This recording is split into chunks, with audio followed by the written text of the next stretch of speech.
Selepas 4 petang. Selepas 4 petang. Okey, RBT 2.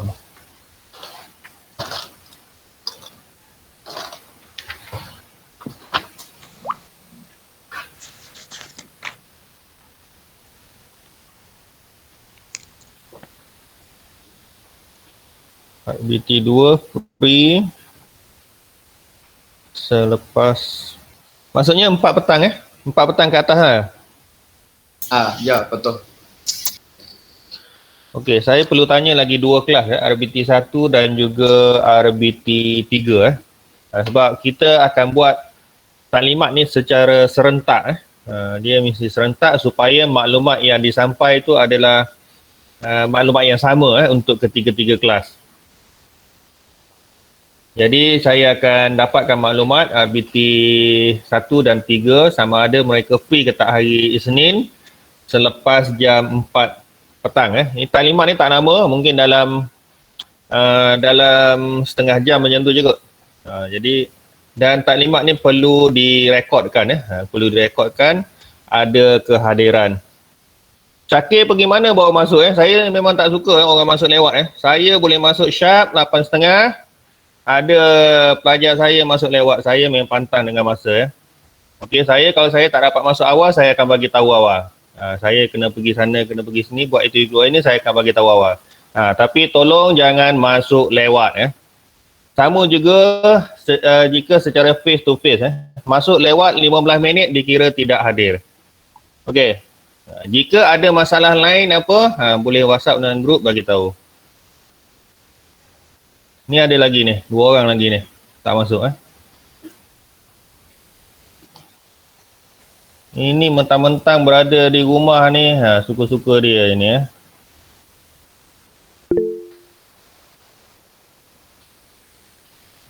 Okey, hari ini saya akan cover untuk topik 1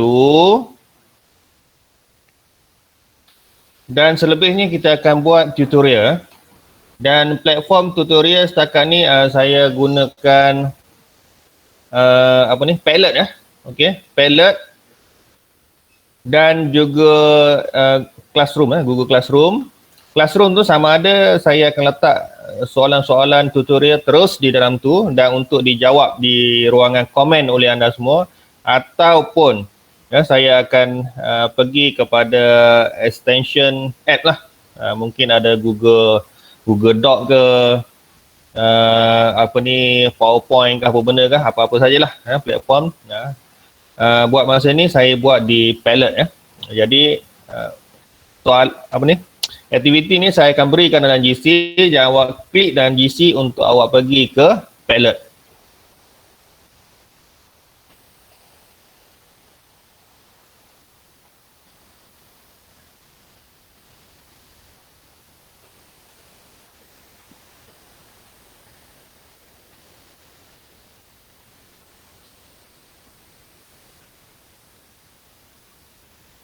Okey, ini adalah untuk hari ini.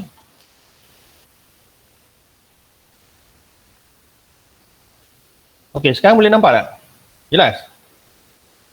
Nampak. Jelas. Okey Jelas. Pengurusan dan keselamatan bengkel agroteknologi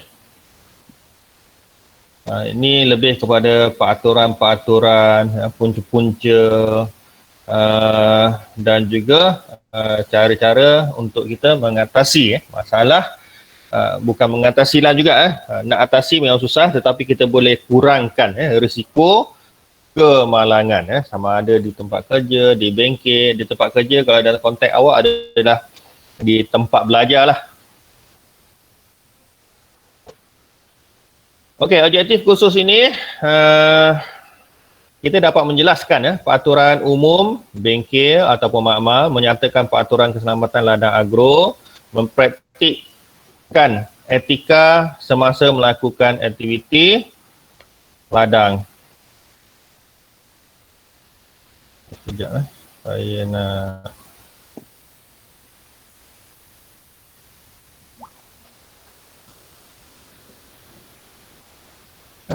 tak boleh rekod Siapa yang masuk awal dia?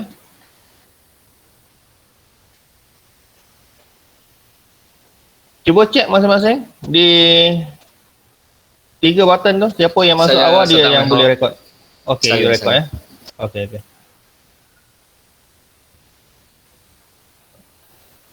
Nanti link yang record nanti share kat saya untuk saya masukkan dalam GC. Okey, seterusnya. Cuba tengok gambar ni. Okey. Okey, nampak jelas gambar. Sekarang ni apa yang anda boleh nampak di sebalik gambar-gambar ni? Boleh siapa jelaskan?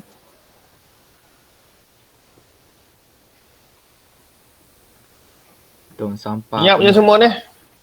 Tong sampah penuh. Sampah penuh. Lagi siapa? Lagi? Buku berselerak. Barang tidak letak. Apa? Apa? Buku Tolong jawab. berselerak. Okey, buku berselerak. Lagi apa lagi? Ada orang merokok. Okey, ada orang mokok lagi. Extension penuh. Okey, extension, overload Lagi? Tingkap tertutup. Okey, tingkap tak tutup. Okey, ada tiupan angin kat situ. Lagi? Lantai pecah. Lantai pecah. Okey, boleh. Sebab apa tu? Dia duduk jungkit-jungkit kursi tu agaknya. Lagi? Ada air tumpah di atas lantai. Okey, air tumpah. Lagi? Fire door ada halangan. Okey, fire door ada halangan. Betul. Lagi? Alatan-alatan bersepah kat lantai. Okey, alatan bersepah di lantai. Okey, ada lagi? Ada lagi tu. Ada tikus makan burger. Okey, maksudnya dia meninggalkan sisa makanan sehingga menyebabkan dia panggil apa ni? Macam pest ni makhluk perosak Okey. Lagi? Mop tak Ada orang disimpan. mabuk. Apa? Seorang? Peralatan tak disimpan. Peralatan tak disimpan. Okey, contohnya bekas mop tu kan? Bekas mop lagi. Peralatan apa lagi yang awak nampak? Saya nampak mop je tu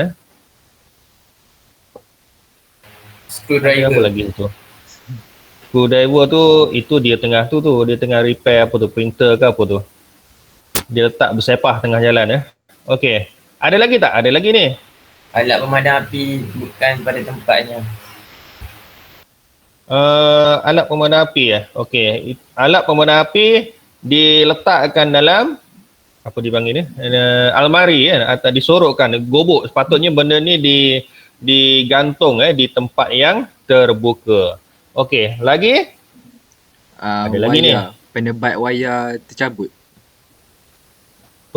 Wayar yang mana? Yang kat perempuan yang ini? Yang ini? Bahagian bawah. Dekat dengan screwdriver. Oh ni. Ya ni. Dia terputus ke apa benda, dah tanggal kan. Okey, lagi? Ada lagi ni. Dia baiki lampu tak guna tangga. Dia baiki lampu ni tidak menggunakan tangga, dia hanya pijak pada benda yang senang bergolek dan boleh mendatangkan bahaya. Kemudian ni disusun buku di tempat yang tidak sepatutnya. Yang ini dia bawa, perempuan ni dia bawa buku ataupun bawa beban yang melebihi sehingga menghalang pandangan dia, lebih tinggi dari kepala dia. Boleh tengok sini. Kemudian yang ini berborak berborak tengah jalannya. Kemudian apa lagi? Boleh tengok dia punya apa dipanggil penghadang meja ni pun dah tanggal-tanggal Kemudian teruk benar ni office dia ni. Kemudian apa lagi? Yang ini untuk berjongkit kursi ni boleh juga boleh ada risiko untuk terlentang ke belakang. Dan ini dia letak air panas di atas meja tempat kerja. Okey, berhampiran dengan tempat kerja. Itu juga boleh mendatangkan bahaya. Okey, yang ini repair ni, kita boleh tengok sekarang ni dia main-main sendiri cungkir-cungkir nak repair tanpa apa? Tanpa pengetahuan tanpa pengetahuan dan main cuba-cuba je ni bukannya orang yang betul.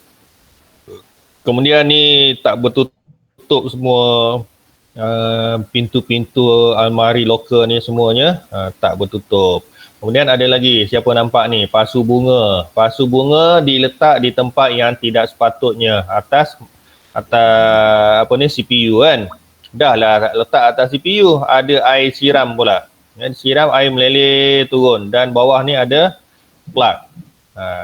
Dah lah tu, plug pun dah overload dah situ Okey, ada lagi tak? Selain daripada yang saya nyatakan ni.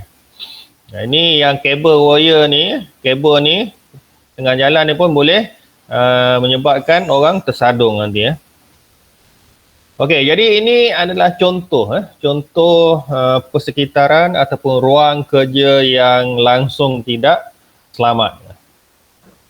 Okey. Ini satu lagi petikan daripada Utusan Melayu 5 Jun tahun bila saya pun tak pasti. Okey. Lupa ambil dia ni tarikh dia.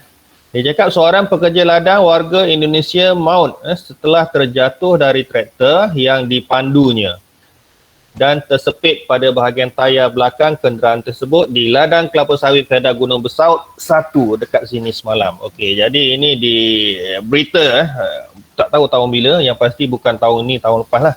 Dah lama dah. Mengenai kemalangan di ladang mungkin kalau kita tengok pada keadaan traktor dia ni, dia bawa baket traktor ni bawa baket untuk isi kelapa sawit dan mungkin dia sengit ke apa ke boleh terjatuh. Dan di sini pemandunya sendiri dia terjatuh dan tersepit di bahagian tayar belakang traktor sehingga menyebabkan kematian. Jadi di sini mesti ada unsur-unsur apa ni tidak mematuhilah peraturan semasa semasa menjalankan kerja-kerja. Jadi memang mati ni memang semua orang mati kan, dan ini merupakan salah satu punca lah, punca. Tapi benda ni jika kita praktikkan mungkin kita boleh mengurangkan lah. Dan kalau anda masih ingat beberapa tahun lepas di Gemas Negeri Sembilan ada kes mata mesin pemotong rumput tu dia tertanggal dan terkena kepala pelajar waktu rehat ke apa saya pun tak tahu pasti di Padang sehingga menyebabkan kematian.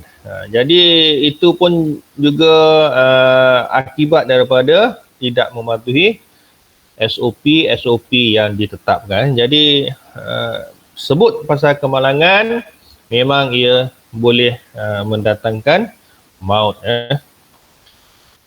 Mengapa pentingnya keselamatan dan kesihatan di sekolah? Jadi untuk kes kita ni, kita akan mula di sekolah lah. Sebab apa? Yang pertamanya, awak sebelum ini, awak baru saja menamatkan sesi persekolahan di sekolah. Dan anda masuk di sini, persekitaran dia pun sebenarnya lebih kurang sekolah. Di universiti ke, di IPG pun sebenarnya dia hampir sama saja dengan sekolah, iaitu tempat anda datang untuk belajar dan juga merupakan tempat, boleh dikatakan tempat kerja awak lah. Kerja awak adalah belajar. Jadi mengapa pentingnya? Yang pertama, untuk meningkatkan keyakinan ibu bapa, guru ataupun pelajar. Contohnya, kalau di IPG ni ni, setiap tahun ada kemalangan, ada maut lah, sehingga mungkin tiap-tiap tahun ada 1 kes, 2 kes, tahun depan ada lagi, tahun satu lagi ada lagi. Jadi, cuba awak bayangkan jika keadaan ini memang diketahui oleh umum dan sudah tentu ia akan menyebabkan ibu bapa tidak percaya kepada IPG teknik contohnya kan. Tak payah pergilah IPG tu. Asyik ada je kemalangan itu, kemalangan ini sehingga boleh menyebabkan kematian. Contohnya macam itulah. Jadi akan hilangnya keyakinan ibu bapa, guru dan juga pelajar. Okey, bukan saja ibu bapa atau pelajar, termasuk juga guru kalau kat sini adalah pensyarah-pensyarah anda semua. Yang kedua, mengelakkan kemalangan dan menyelamatkan nyawa. Kemalangan jika kita patuhi prosedur, patuhi SOP yang ditetapkan, sudah tentu ianya dapat mengurangkan kemalangan. Kemudian meningkatkan imej sekolah. Okey, meningkatkan imej sekolah ataupun sesuatu institusi lah. Menjamin kesinambungan kecemerlangan, ini rentetan daripada meningkatkan imej sekolah. Mengelakkan kerugian kepada sekolah dan pelajar. Okey, ini sekiranya contohnya berlaku kebakaran kan, kebakaran di sekolah kebakaran di store sekolah contohnya kan. Jadi ia sudah tentu akan mendatangkan kerugian kepada sekolah dan juga kepada pelajar-pelajar tersebut. Prinsip pengurusan keselamatan, kecederaan dan penyakit akibat kemalangan boleh dicegah. Okey, kecederaan, penyakit boleh dicegah. Dia cakap sini boleh dicegah. Nanti kita tengok macam mana. Pihak pengurusan bertanggungjawab secara langsung dalam pengurusan keselamatan. Ini tak kira lah di mana-mana tempat pun sudah tentu aspek keselamatan adalah di bawah tanggungjawab pentadbir ataupun pihak pengurusan di tempat tersebut. Okey, kalau di IPG kita ada pengarah IPG dan di bawah pengarah dia ada lagi jawatan kuasa yang bertanggungjawab untuk menguruskan soal keselamatan.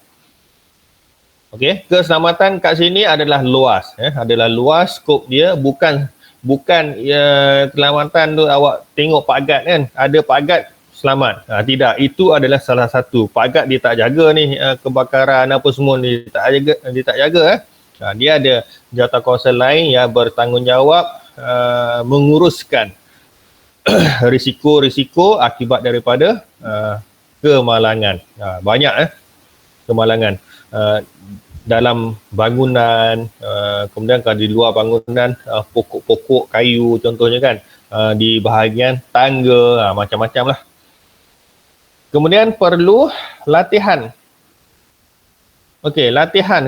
Kalau di sekolah, kalau awak masih ingat, mesti awak pernah menjalani fire drill setiap tahun, betul tak? Mungkin tahun ni, tahun lepas tak adalah fire drill sebab dalam keadaan COVID ni kita berapa bulan je boleh kira pergi bersemuka di sekolah. Dan pergi di sekolah pun tak ada perhimpunan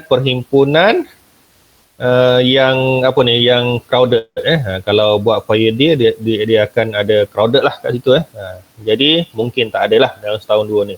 Tetapi fire drill ni adalah salah satu latihan latihan untuk kita menghadapi sekiranya berlaku kebakaran ataupun bukan saja kebakaran tetapi juga ancaman-ancaman lain. Kalau di luar negara dia ada juga latihan menghadapi gempa bumi kan. Macam tempat kita mungkin tak adalah sebab tempat kita tak ada gempa bumi kecuali 1-2 kes di sebelah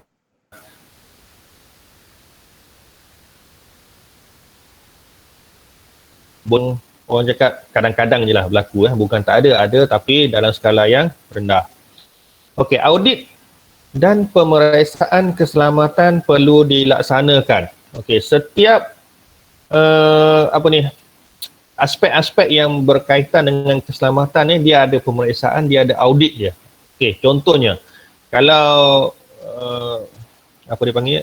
alat pemadam kebakaran tu kan, alat pemadam kebakaran, lagi air ke, pilih bomba ke, apa benda saja yang untuk mencegah kebakaran, dia ada pasukan auditor dia yang terdiri daripada yang bomba punya lah, dia akan datang, dia akan audit, tengok tak alat pemadam api masih aktif ataupun tidak, ataupun dah expired. Benda tu ada expired kalau ada expired duk gantung kat situ, benda ada tapi tak boleh nak guna. Kemudian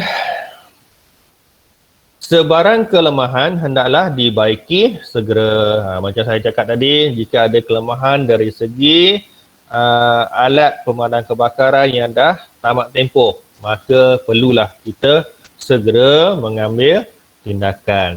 Alat pemadam api jenis apa ni, yang air tu kan, yang macam sprinkler tu, dalam setiap bangunan tu benda tu automatik kan, sekiranya rosak perlulah diambil tindakan segera untuk dibaiki, dan tindakan ini haruslah diambil oleh pihak pentadbir ataupun pengurus keselamatan di mana-mana tempat kerja lah. Setiap amalan tidak selamat, insiden dan kecederaan kemalangan hendaklah disiasat. Jadi ini memang biasalah, sekiranya ada berlaku kemalangan, terutamanya yang melibatkan kemalangan maut, memang laju je orang akan siasat. Okay, kalau di peringkat sekolah, pihak nazir dia ada bahagian dia ada unit dia yang akan turun menyiasat di bagi mewakili KPM lah, untuk KPM. Kalau pasukan berkuasa, itu mungkin daripada bomber ke, daripada pihak polis ke, ataupun badan-badan yang berkenaan. Keselamatan di luar sekolah adalah sama penting dengan keselamatan di kawasan sekolah. Di seluar sekolah, mungkin di dalam sekolah, kita memang mematuhi aspek-aspek ataupun peraturan-peraturan keselamatan yang ditetapkan oleh pihak sekolah. Tetapi bagaimana di luar sekolah? Adakah anda apabila keluar daripada pagar sekolah misalnya mematuhi aspek-aspek ataupun peraturan-peraturan keselamatan semasa di luar sekolah? Sebab itulah di sekolah dia ada dia ada satu apa tu? SJR apa dia panggil? Siapa ingat yang keselamatan jalan raya tu, saya lupa dah dia punya tu. Di sekolah dia ada. Jadi setiap dia ada subjek dia, jadi setiap pelajar ataupun setiap murid-murid didedahkan dengan keselamatan jalan raya contohnya kan. Itu adalah untuk memastikan bahawa pelajar-pelajar ataupun murid-murid di sekolah sentiasa mematuhi peraturan di luar sekolah, bukan sahaja di dalam sekolah tetapi di luar sekolah juga untuk mengurangkan risiko-risiko bahaya tadi. Pencegahan insiden adalah kos efektif. Kos tertinggi adalah kesengsaraan manusia yang menjadi mangsa. Okey, kalau kena terus mati itu satu hal lah. Kalau kena tak mati pun lagi seksa. Contohnya kena lepas tu lumpuh, contohnya menyebabkan lumpuh menyebabkan mata buta, menyebabkan kaki ke tangan ke kena potong kudung, jadi ia akan sengsara sepanjang hidup dia. Jadi ini adalah kos efektif tertinggi lah yang kena ditanggung apabila berlaku kemalangan ke atas seseorang mangsa tu. Kalau sikit-sikit tak apa, jatuh luka tangan sikit tak ada masalah. Itu bukan kos efektif. Tapi jika melibatkan kehilangan anggota badan contohnya, ataupun ketidakfungsian anggota badan, maka memang sengsara lah seumur hidup. Okey, semua pihak perlu terlibat secara aktif. Okey, maksudnya di sini macam mana? Semua pihak perlu terlibat. Contoh jika di satu-satu kawasan tu kita nampak ada benda yang boleh mendatangkan kecederaan, maka mungkin kita contoh penutup longkang. Sepatutnya longkang tadi dia ada penutup tapi tak ada penutup. Longkang tu dah lah dalam, dah lah luas kan. Lepas tu orang duk lompat-lompat, tak ada jalan ke, tak ada penutup ke. Jadi kita kena ambil tindakan walaupun ianya bukan tanggungjawab kita, tetapi ia adalah boleh dikatakan tanggungjawab masyarakat lah, untuk ambil tindakan dengan melaporkan kepada pihak atasan. Kalau di IPG contohnya, awak datang IPG ada tengok plug yang terbuka, yang rosak. Mungkin pihak pentadbir dia tak nampak benda tu, tapi pelajar nampak. Jadi pelajar boleh laporkan kepada pihak pengurusan supaya ianya boleh diambil tindakan. Jadi ini kita panggil semua pihak, termasuk juga pelajar perlu terlibat secara aktif. Okey, seterusnya. Okey, boleh dengar saya cakap Boleh. Boleh. Boleh tuan. Saya takut sebab saya tak tengok awak punya Jimit ni. Sekarang ni saya tengok slide yang ada depan saya, cuma slide. Kadang-kadang saya bercakap seorang terputus, kemudian orang senyap, dia tak ada cakap kat saya kan. Okey. Seterusnya, peraturan keselamatan ladang agro. Okey, di IPG ni kita ada ladang. Macam saya sekarang ni, saya berada di unit unit di Rumah Hijau. Okey. Peraturan setiap tempat, setiap bengkel, setiap bangunan dia ada peraturan keselamatannya yang tersendiri. Kalau awak datang IPG teknik ni, okey, tak sabar agaknya awak nak datang kan. Kita ada banyak bengkel sini ya. Kita ada bengkel awam, kita ada bengkel kejuruteraan awam, kita ada bengkel kejuruteraan mekanikal, dan juga ada bengkel kejuruteraan elektrik dan juga elektronik. Setiap bengkel ni adalah besar besar-besar dan canggih dia punya alatan kat dalam tu canggih-canggih. Kecuali di unit agro. Unit agro ni dia terpencil sikit daripada bengkel-bengkel yang lain, sebab kita memerlukan satu kawasan untuk kita buat amali bercucuk tanam. Tapi di sini kita ada traktor, kita ada jentera, kita ada traktor untuk kita buat pembajakan dan sebagainya. Okey. Peraturan bengkel atau ladang mestilah mengenal, pengguna bengkel atau ladang mestilah mengenal pasti setiap kaki tangan bengkel atau ladang yang bertugas. Ini dalam konteks jika kita bekerja lah sebagai pekerja. Jadi setiap pengguna, kalau awak kat sini mungkin dalam konteks pelajar lah, kita mesti kenal kaki tangan. Kalau di bengkel ni, di unit agrotech ni, dia tak ramai pensyarah dia tak ramai. Tetapi awak kena kenal iaitu Encik Rashid Encik Muhammad Rashid. Encik Muhammad Rashid ni dia PO. PO ni adalah pembantu operasi di unit agroteknologi. Jadi ia pembantu kita lah yang perlu awak kenal. Sekiranya ada apa-apa masalah ataupun bantuan yang diperlukan, maka boleh menghubungi Encik Mak Rashid. Pengguna bengkel atau ladang mesti membaca, faham dan ikuti semua peraturan umum bengkel ataupun ladang. Jadi di setiap bengkel biasanya dia mesti ada peraturan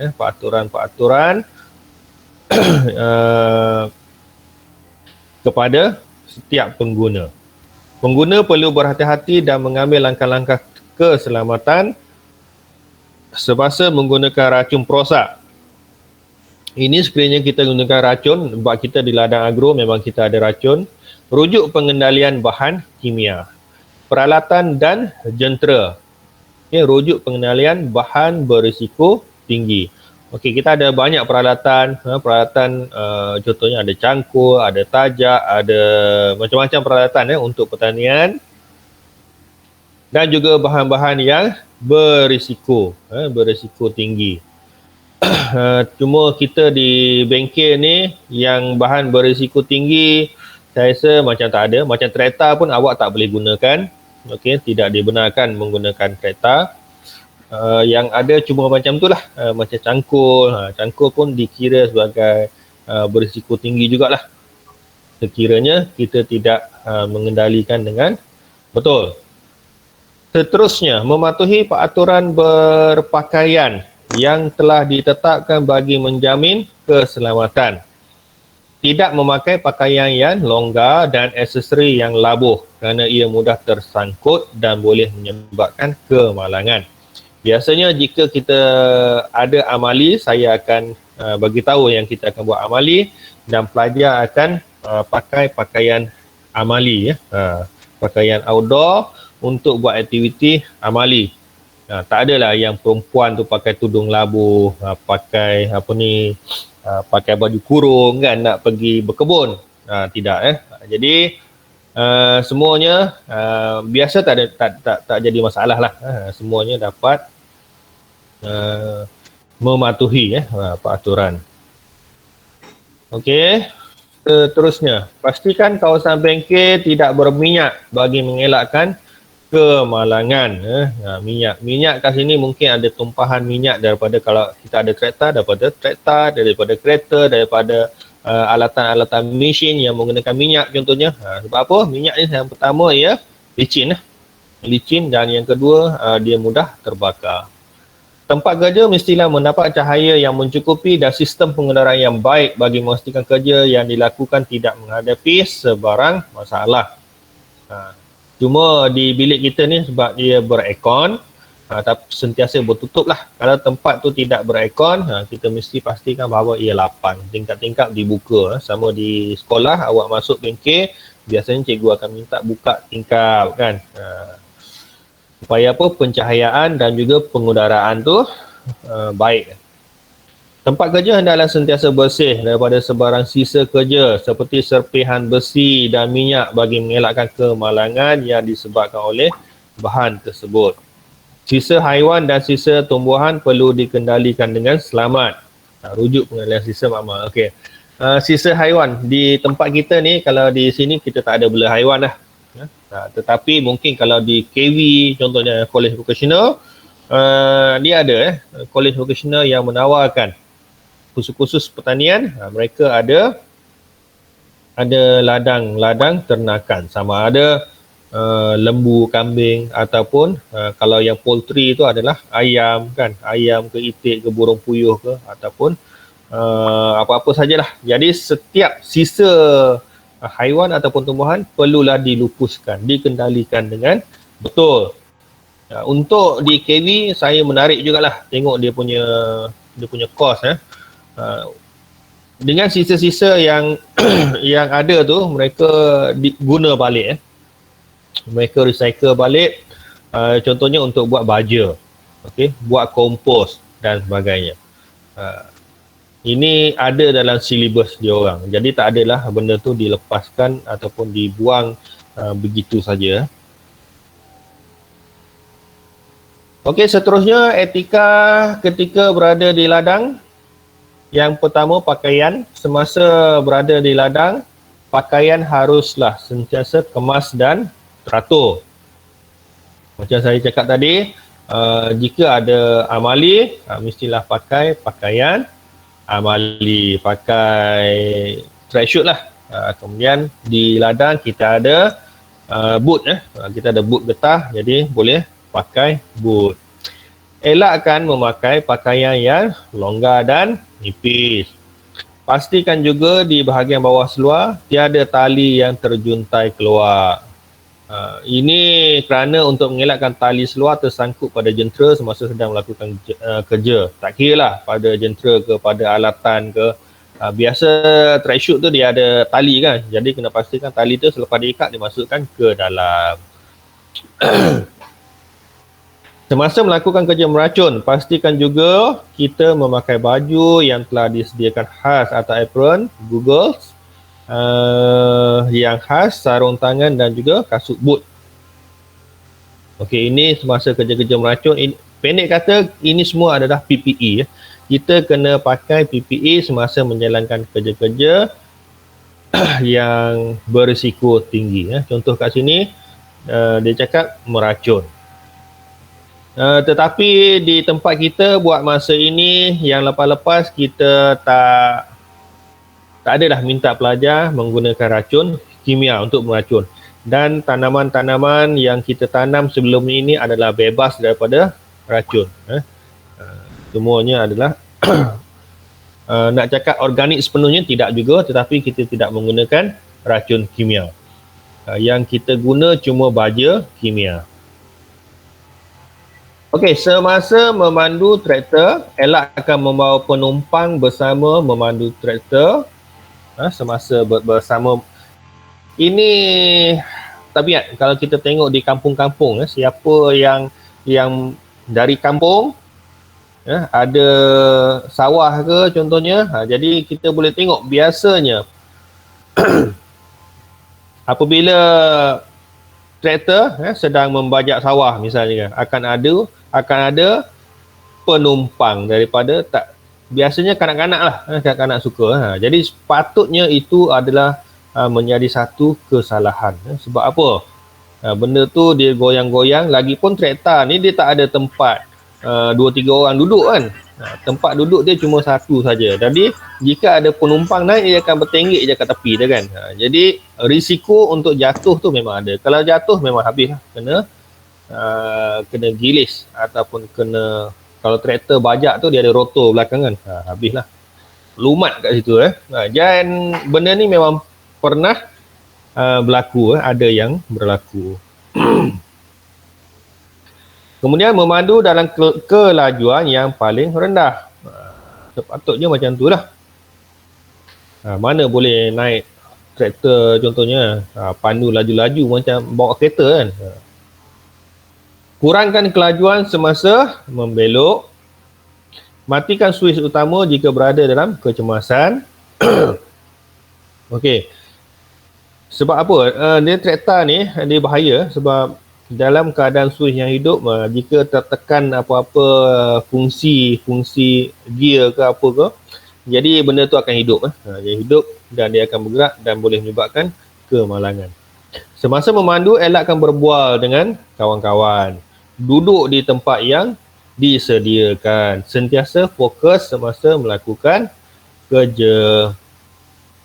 Jadi sekiranya kita gagal mematuhi peraturan-peraturan yang contohnya yang ada kat sini ni, maka kita akan mempunyai risiko lah untuk berlaku kemalangan.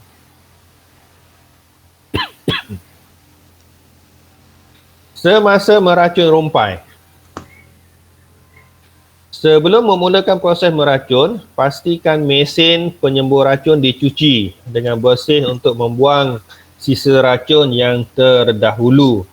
Ini biasanya selepas kita meracun, memang kita akan bersihkan. Selepas meracun, kita terus bersihkan. Tak adalah kita tinggal, bila nak guna pula baru basuh. Tapi bila nak guna baru kita basuh lagi sekali, sebab apa? Mungkin ada habuk-habuk ke dalam tu kan. Kalau lama tak guna, yang boleh menyebabkan ianya tersumbat.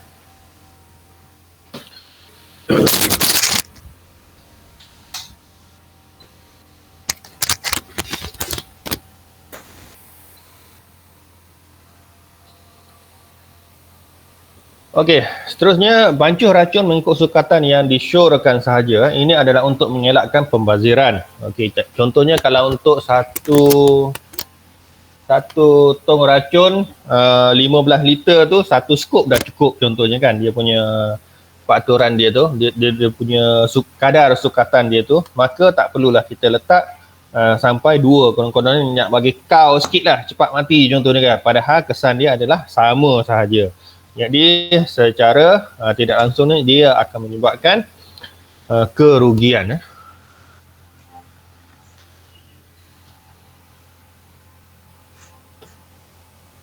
Okey. Meracun mengikut arah angin bagi tujuan mengelakkan racun terkena pada badan kita. Contohnya ladang kita, angin bertiup dari utara ke selatan. Jadi kita bergerak pun daripada utara ke selatan, bukannya daripada selatan ke utara. Bila kita bergerak dari selatan ke utara, angin pula daripada utara ke selatan, maka habislah badan kita kena racun apabila kita spray kan. Jadi meracun mesti ikut arah angin. Seterusnya, pastikan nozzle berada pada paras lutut semasa melakukan proses penyemburan racun. Ini bagi tanaman yang rendah lah, yang rendah, pastikan dekat nozzle berada paras lutut. Kalau bagaimana dengan pokok-pokok ataupun tanaman yang dah tinggi, itu pentingnya kita kena ikut arah angin. Itu yang pertama. Yang kedua, bagi ladang-ladang yang besar, biasanya mereka menggunakan jentera untuk meracun. Contohnya macam dalam kebun sawit kan. Dia traktor tu dia akan tarik satu implement kat belakang, bomb sprayer contohnya, satu implement yang dipasang di belakang traktor untuk dia meracun kiri dan kanan sekali jalan je kan. Jadi itu lebih selamat, lebih cepat lah sebenarnya. Okey, ini adalah simbol-simbol keselamatan. Jelaskan makna simbol tersebut dan di mana keadaan ini biasa berlaku. Okey, boleh awak tengok? Ini adalah kelas bagi racun dan tahap dia. Kelas racun dan juga tahap toksik dia. Kita pergi yang paling bawah iaitu kelas 4. Kelas 4 jalur putih atau tanpa warna putih seperti racun serangga di rumah. Racun serangga di rumah tu apa? Reset tu lah kan. Reset ke Baygon ke apa ke. Kalau awak tengok ia adalah kelas 4. Lagi lingkaran ubat nyamuk tu kan. Lingkaran nyamuk tu, ubat nyamuk tu, saya pun tak tahu kenapa orang panggil ubat nyamuk. Nyamuk-nyamuk yang sakit tu, maka kita bagilah dia ubat nyamuk tu kan. Dalam bentuk pewasap tu, kalau awak perasan lah, di kotak dia tu adalah kelas 4 dia tulis. Itu kelas 4. Kemudian yang sedikit berbahaya, jalur biru. Okey, dia bahaya. Jalur kuning. Kuning dia beracun. Okey. 1B jalur merah dengan simbol tengkorak dan tulang bersilang. Ini sangat beracun. Merah ni sangat beracun. Manakala kelas 1A kelas 1A jalur hitam dengan simbol tengkorak dan tulang bersilang juga. Yang ini very toxic. Sangat beracun. Yang kelas 1B, okey, jalur kuning, 1B, kelas 2, kelas 1A ni biasanya ia memerlukan, sekarang ni saya tengok kalau kita pergi ke hardware ataupun nursery ataupun tempat-tempat yang menjual benda ni, yang pertamanya dia orang tu mestilah ada lesen dah tentu. Kemudian kita sebagai pembeli untuk mengguna juga perlu daftar nama. Perlu daftar nama. Kemudian tidak semua racun kelas ni dijual. Contohnya kelas 1. 1A ni saya rasa di Malaysia saya tak pasti ada ke tak. Ada yang diharamkan. Sebab apa? Ia tersangat beracun. Mungkin kalau boleh guna pun hanya kilang-kilang ataupun ada ladang tertentu saja yang memerlukan kawalan yang sangat ketat. Kalau awak pergi ke Cameron Highland,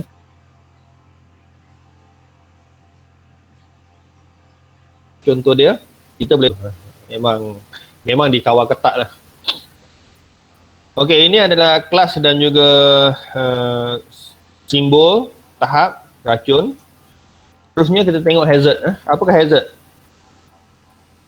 Okey, hazard ni adalah apa-apa yang berpotensi memudaratkan pekerja, sama ada dari segi yang pertama keselamatan, yang kedua kesihatan. Masih bersama saya ke semua ni? Ada ke? Boleh dengar ke? Ya, Encik Chul. Dengar. Boleh. Boleh. Rehat dalam 5 minit. Kalau nak pergi tandas ke, nak pergi mana ke, boleh pergi. Okey. Saya bagi masa dalam 5 minit. 9.25 kita jumpa balik.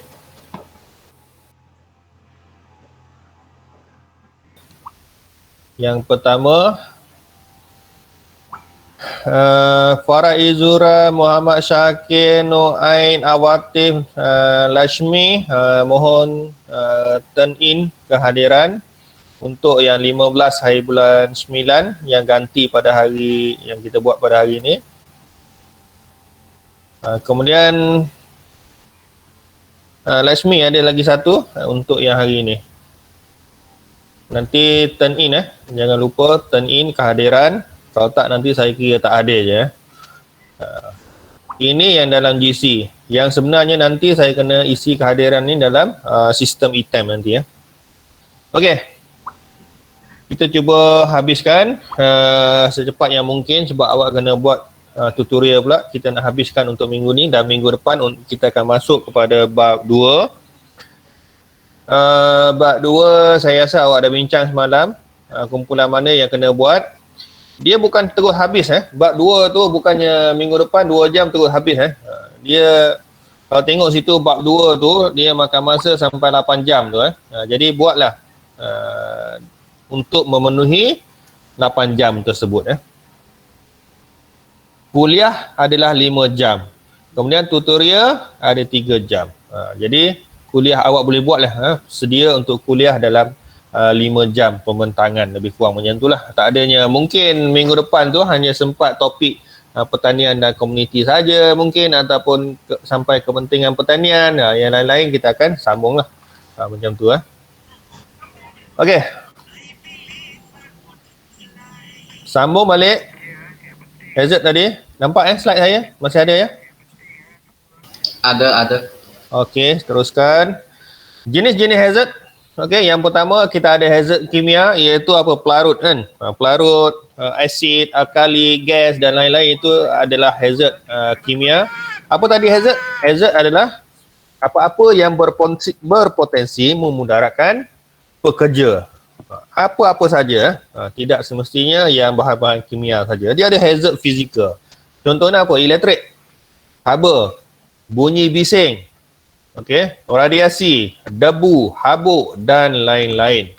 Ini kita kategorikan sebagai hazard fizikal. Elektrik, di tempat-tempat awam ada poin-poin elektrik yang rosak misalnya kan. Jadi itu juga berisiko. Kita boleh anggap ia sebagai hazard. Kemudian haba. Okey, haba. Panas. Contohnya orang yang bekerja yang melibatkan penggunaan relau dan sebagainya. Tahu tak relau? Relau ataupun apa-apa sajalah yang buat kerja berkaitan besi misalnya kan. Bunyi bising. Bunyi kilang yang bunyi bising, contohnya sawmill kayu kan. Okey. Bukan saja bunyi bising kalau di sawmill kayu, ia juga ada habuk, debu. Dan juga daripada habuk, debu kayu bukan saja pencemaran daripada segi habuk, tetapi habuk yang dihasilkan juga mendatangkan kecederaan ataupun mudarat kepada manusia, terutamanya bagi yang alergik. Contohnya di sawmill kayu ni tahu tak sawmill kayu, kilang kayu kilang-kilang papan. Okey, dia ada pokok-pokok pokok rengas contohnya, rengas merah pokok rengas tu dia boleh mendatangkan gatal kepada kita kalau kena. Lebih-lebih lagi orang yang alergik. Sampai orang biasa kena memang gatal. Kalau yang alergik bukan setakat gatal, dia boleh menyebabkan bengkak dan terpaksa dimasukkan ke hospital dan diberi satu injection untuk meredakan keadaan sampai tahap macam tu. Jadi bahaya sebenarnya di sawmill kayu tu. Begitu juga dengan radiasi, bunyi bising, haba tadi Seterusnya kita tengok hazard biological. Ini virus, bakteria, kulat, parasit. Okey, serangga pembawa penyakit haiwan berbisa dan lain-lain. Ini mungkin yang orang bekerja di mama ke di mana-mana yang berkaitan dengan uji kaji ke untuk uji virus. Contohnya macam sekarang ni musim-musim COVID ni, sebelum keluar vaksin ni, dia orang memang berhadapan tu dengan benda tu. Okey, berhadapan dengan virus untuk buat uji kaji. Dan juga frontliner sekarang ni juga berhadapan dengan benda yang sama. Okey. Hazard biological. Jadi sekarang ni bukan saja yang frontliner, termasuk kita semua juga. Cuma kita ni kalau kita patuh SOP, duduk di rumah, jangan-jangan keluar, kuranglah sikit berbanding dengan frontliner yang memang secara langsungnya berhadapan dengan virusnya pada setiap hari. Doktor-doktor contohnya, ataupun pusat-pusat untuk menguji tempat ambil sampel COVID dah kan. Jadi ia mereka ni akan berhadapan secara langsung dengan hazard biological iaitu virus. Kemudian hazard ekonomik. Hazard ekonomik ni adalah tempat kerja tidak sesuai pengendalian manual, postio, kekok ataupun kerja berulang. Okey, contohnya macam mana? Contohnya di tempat kerja yang memerlukan ia sentiasa membongkok, contohnya bongkok badan. Dia hari-hari kerja dia pagi ke petang, pagi petang kerja asyik bongkok dan lama-lama ia boleh menyebabkan apa? Tulang belakang kita akan jadi bengkok ataupun akan jadi sakit. Jadi itu juga adalah hazard. Kemudian hazard psikososial. Psikososial termasuklah kerja shift, tekanan di tempat kerja, kerja shift kan. Biasa kita tidur malam tapi malam kena kerja contohnya. Dah lah kerja malam kemudian ada orang yang tak boleh datang, kita kena ganti pula dia orang tu, dah kerja 24 jam dah pula kan.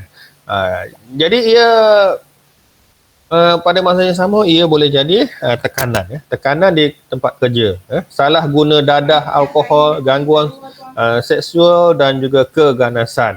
Jadi itu antara hazard psikososial. Okey, ini contoh dia hazard fizikal, habuk, debu dan sebagainya. Elektrik, ni apa ni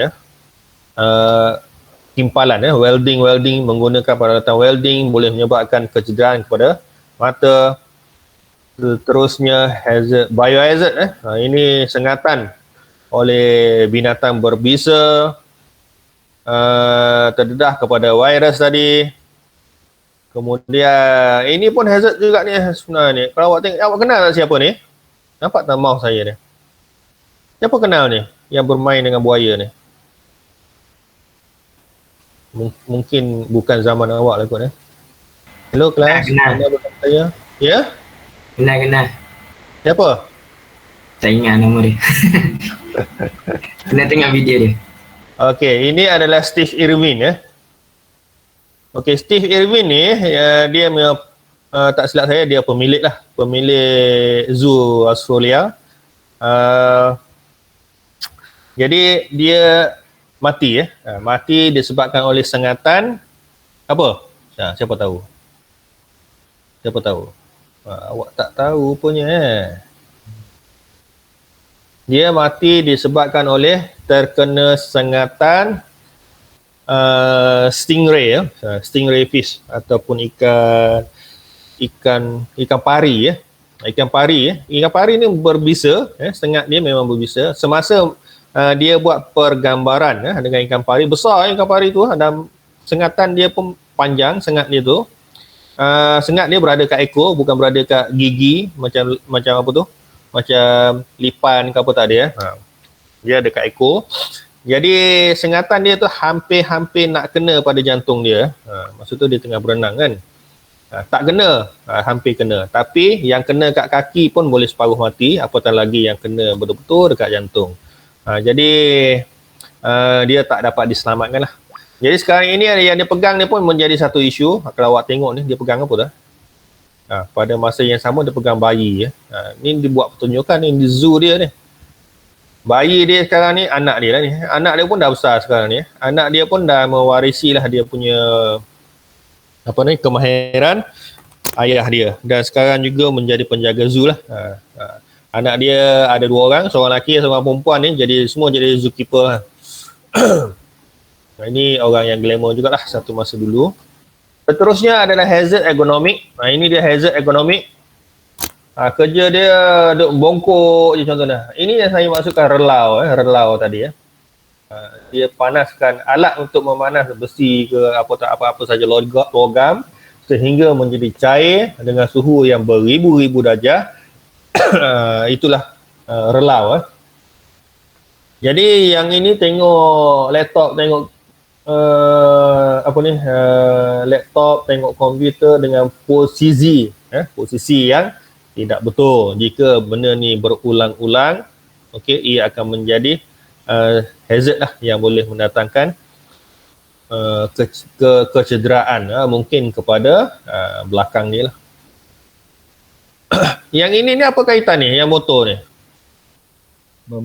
Berhimpit-himpit naik motor apa ni? Motor ni sepatut dia 2 orang je naik kan. Ni berapa orang ni naik ni? Ini pun satu masalah juga ni. Okey, itu antara contoh. Seterusnya kita tengok langkah pencegahan kemalangan. Sentiasa mematuhi protokol kerja selamat jika kita patuh protokol semuanya selamat, tapi kena juga itu nasib lah. Itu dah nasib, nak buat macam mana kan. Dan orang tak boleh petikai kalau kena juga sebab apa, kita dah patuhi dah patuhi segala keselamatan. Contohnya di rumah kita untuk claim insurans kita mesti ada 3 layer pintu, mesti ada kunci lah, ada 1 grill, ada lagi yang daun pintu, selak lagi ikut dalam, sekurang-kurang ada 3 pintu baru insurans akan bayar jika orang pecah masuk kan. Tapi kalau kita dah buat itu semua, kena masuk juga macam mana? Itu tak boleh buat apalah. Sebab apa? Kita dah mematuhi protokol yang selamat. Okey, tapi kalau kena juga, orang nak juga, itu tak boleh buat apalah. Seterusnya, tumpuan sepenuh perhatian. Okey. Tumpuan sepenuh perhatian dalam apa-apa saja kerja yang kita lakukan. Macam tadi naik kereta, bawa kereta, janganlah sambil berbual-bual kan, contoh dia. Mematuhi arahan keselamatan. Sentiasa mematuhi arahan keselamatan. Kalau di tempat-tempat kerja binaan misalnya kan, setiap pagi mereka ni akan ada roll call. Roll call setiap pagi sebelum dia orang masuk kerja, mereka akan diberi taklimat. Okey, taklimat mengenai keselamatan. Selenggara mesin alatan secara bersistematik. Secara sistematik sentiasa berkala. Ini pun antara risiko yang selalu kena akibat daripada mesin-mesin yang tidak berfungsi. Okey, yang rosak. Kadang-kadang pihak pengurusan dia bukan tak nampak benda ni, dia nampak benda ni rosak tetapi duit.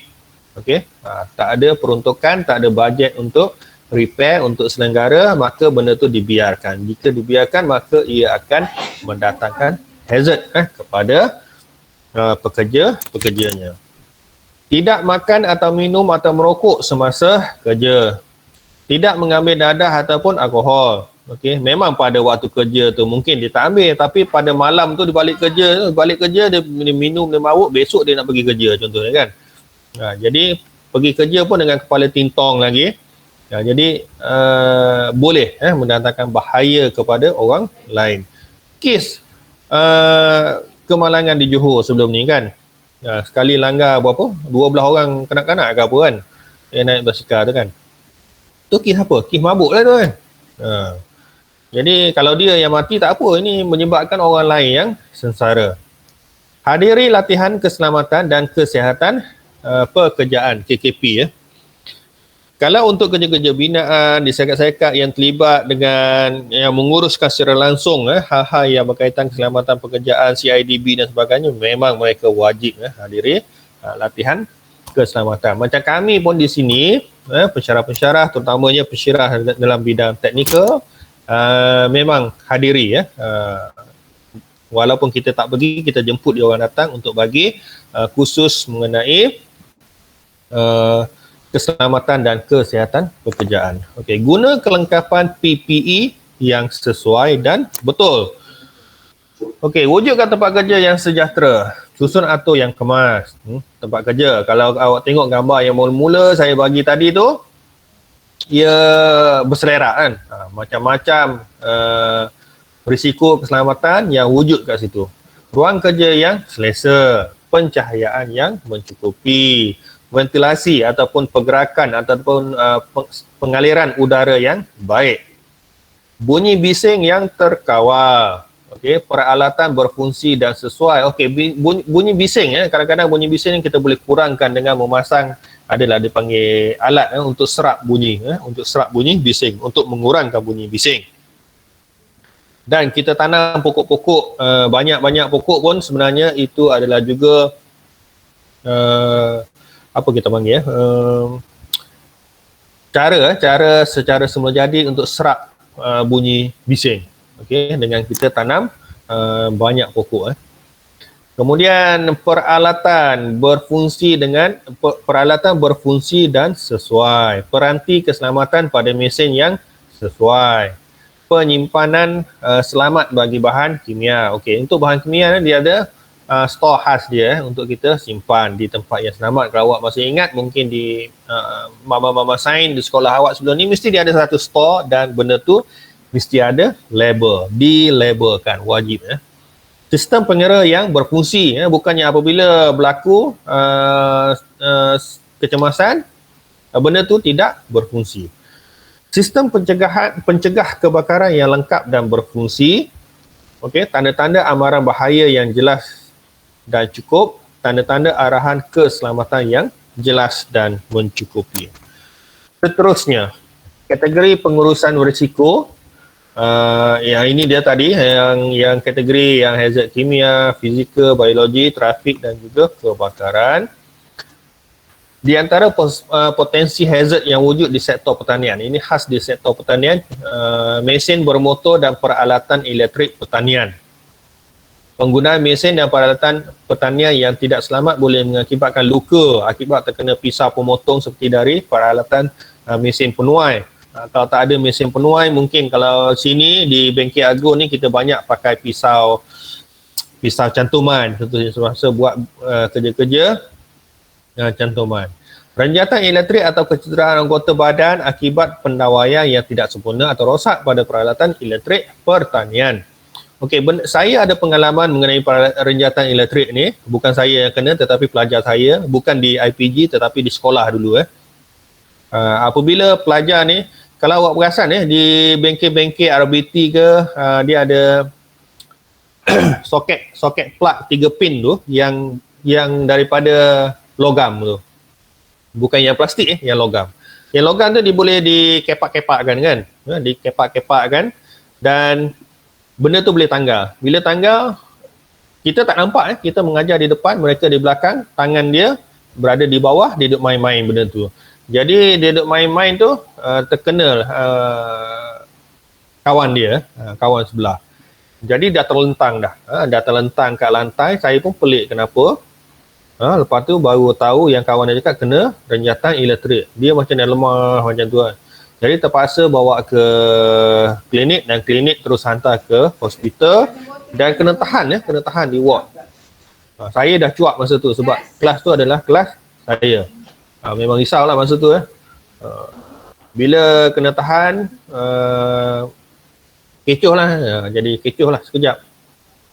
Jadi ini yang kita nak cakap adik. Diorang macam bergurau-gurau.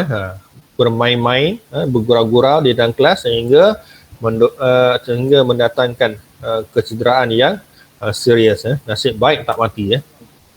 Okey, seterusnya, kecederaan anggota badan seperti jari tersepit di celah-celah pergerakan roda, tali sawat atau sistem gearing mesin semasa kerja pembaikan mesin sedang dilakukan ataupun terlanggar oleh mesin pertanian yang bergerak. Okey, saya ada banyak tengok gambar-gambar contoh. Awak pun boleh Google sebenarnya, tapi saya tak tergamak lah nak letak gambar-gambar kemalangan dalam ni. Takut nanti mengganggu emosi you all. Memang ngeri. Tapi siapa yang nak tengok boleh Google sendirilah. Okey, bahan kimia pertanian. Kecederaan pada mata akibat terkena semburan bahan kimia pertanian yang berbahaya. Contohnya racun rumpai. Jadi sebab itu tadi kita ada tengok mengenai SOP semasa meracun macam mana. Kita mesti ikut arah angin contohnya kan. Mesti pakai PPE, pakai Google kan. Masalah skin irritation akibat semburan bahan kimia pertanian pada kulit, kena pada kulit jadi kering, jadi jangkitan nanti dia akan jadi satu jangkitan jika kita sikat acuh tak acuh. Sepatutnya benda itu dibasuh dengan sabun kan. Guna sabun dengan basuh berkali-kali sehingga tanggal. Okey, masalah kulit gatal serta kanser kulit mungkin lebih ketara apabila pekerja telah terdedah kepada bahan tersebut dalam tempoh masa yang lama dan memberi kesan kronik kepada pekerja. Kalau setakat 2-3 kali meracun menyembuh tak apa, tapi cuba kita tengok pekerja-pekerja yang berada di ladang yang memang setiap hari kerja dia menguruskan ladang. Contoh-contoh pekerja Bangla, pekerja Indo yang datang ke Malaysia ni, mereka kebanyakannya berada di sektor-sektor pertanian dan juga sektor pembinaan. Okey, yang berada di sektor pertanian biasanya menguruskan kilang sawit lah. Ladang sawit. Jadi kita boleh tengok mereka ni akan bekerja setiap hari buat benda yang sama, dan sekiranya mereka tidak mengamalkan amalan keselamatan yang sepatutnya, maka dan untuk jangka masa yang panjang memang mereka mudah terdedah kepada bahaya. Masalah pernafasan ataupun yang berkaitan akibat kerap terdedah kepada bahan pertanian kimia berbahaya, contohnya menyembur racun serangga perosak di dalam ladang tanpa PPE yang sesuai. Cadangan-cadangan langkah kawalan untuk mengurang serta mengelak masalah hazard. Pastikan peralatan atau mesin berada pada tahap keselamatan yang tinggi. Okey, ini termasuklah memastikan penyelenggaraan mesin dan peralatan elektrik mengikut jadual. Dia ada scheduling untuk maintenance. Jadi benda ni sepatutnya kalau mesin tu perlu diselenggara 3 bulan sekali, maka ia patut diselenggara 3 bulan sekali. Okey. Jangan menggunakan peralatan elektrik tangan yang tidak selamat. Tanda amaran perlu digantung pada mesin-mesin yang rosak. Okey, kalau di bengkel yang rosak, kita tulis rosak, sementara kita nak tunggu repair, mungkin kita letak di satu tempat dan ia dilabelkan sebagai rosak supaya orang tahu bahawa alatan ataupun mesin tersebut tidak boleh digunakan. Okey. Penyelenggaraan perlu dibuat oleh mereka yang mahir dan bertauliah saja. Jika kita tidak mahir ataupun orang cakap separuh masak, jangan nak cuba-cuba. Okey, kita perlulah memanggil ataupun menjemput pihak-pihak yang bertauliah untuk melakukan kerja-kerja penyelenggaraan, technician yang berkaitan. Bantuan checklist dapat memudahkan pemeriksaan utama terhadap aspek-aspek keselamatan yang perlu dititik beratkan pada mesin. Lagi, pastikan PPE diguna dan dibekalkan kepada pekerja atau pelajar. Okey, aspek lain yang berkaitan termasuklah penggunaan PPE mestilah bersesuaian dengan kerja yang dilakukan. Contohnya penggunaan respirator serta face shield yang bersesuaian dengan kerja menyembur racun rumpai.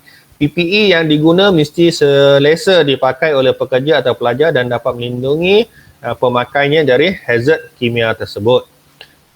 Pekerja atau pelajar perlu diajar untuk memakai PPE dengan betul kerana PPE yang tidak dipakai dengan betul boleh membahayakan kesihatan pekerja atau pelajar. Pekerja atau pelajar turut juga diajar cara-cara penyelenggaraan asas PPE yang betul agar peralatan melindungi diri tersebut boleh bertahan lama. PPE yang sudah rosak perlulah ditukar. Di tempat kita, okey, di IPG, di unit agro, anda tidak perlu risau. Sebab apa, kita tidak melakukan kerja-kerja yang berat, melakukan kerja-kerja yang berbahaya. Macam saya cakap tadi, kerja-kerja meracun misalnya, setakat ini tak ada lagi lah kita buat. Okey, khususnya untuk mereka yang lebih kerap berada di kawasan pertanian yang panas terik, pengurusan jadual kerja boleh dipraktikkan. Ini boleh dilakukan dengan pengujudan jadual kerja bergilir ataupun rotating work schedule. Maka mereka yang kerap terdedah kepada masalah tempat kerja yang panas terik boleh diurus dengan lebih berkesan. Janganlah orang yang duduk tengah panas tu hari-hari bagi dia duduk tengah panas. Jadi kena gilir. Okey, satu hari di tempat panas, satu hari di tempat redup contohnya kan. Menyediakan tempat rehat atau pondok yang sesuai untuk pekerja berehat. Topi perlu dipakai di kawasan kerja yang panas terik agar pekerja tidak terdedah terus kepada panas terik. Okey, seterusnya di samping PPE seperti respirator dan pelindung muka yang sesuai semasa kerja, penyembur racun pertanian, pemakaian safety boot ataupun rubber boot yang sesuai dapat mengelak khususnya anggota kaki dari ancaman patukan ular. Okey, di ladang-ladang sawit biasanya banyak ular ladang sawit, tapi di tempat kita di IPG setakat ni tak ada lagi lah, tapi benda ni boleh berlaku sebab pernah jumpa ular dalam longkang. Kesimpulannya, tidak kira sama ada sektor perindustrian, pertanian atau sektor kerja yang lain, masing-masing mempunyai risiko atau hazard tersendiri yang perlu diambil kira dan dicegah. Pekerja dan majikan perlu sama-sama mengambil inisiatif. Yang bukan dia macam peraturan diwujudkan untuk apa? Untuk dipatuhi. Peraturan diwujudkan bukan untuk jadikan perhiasan dinding. Ia adalah untuk dipatuhi oleh pekerja-pekerja. Jadi kalau pekerja dapat mewujudkan peraturan dan kalau pengurus dapat mewujudkan peraturan dan pekerja dapat mematuhi peraturan, nescaya kita akan mewujudkan satu situasi ataupun kondisi tempat kerja yang selamat. Menjaga keselamatan tanggungjawab bersama itu biasalah yang kita jumpa motor, lebih kurang motor di tempat di bengkel-bengkel, utamakan keselamatan contohnya. Keselamatan tanggungjawab bersama, itu yang biasa kita jumpa lah. Tata cara apabila berlaku kemarangan, memberi rawatan kecemasan mengikut keadaan, hantar ke hospital jika perlu, laporkan kemalangan kepada ibu bapa dan pihak sekolah dan seterusnya kepada polis, dapatkan laporan hospital dan polis untuk pihak sekolah uruskan tuntutan insurans. Ini dia punya prosedur apabila berlaku kemalangan. Yang ini tak payahlah. PPE ini pun tak payahlah, tak sempat. Okey, ni contoh bengkel pertanian. Mungkin di sekolah kita ada bengkel yang kemas, okey.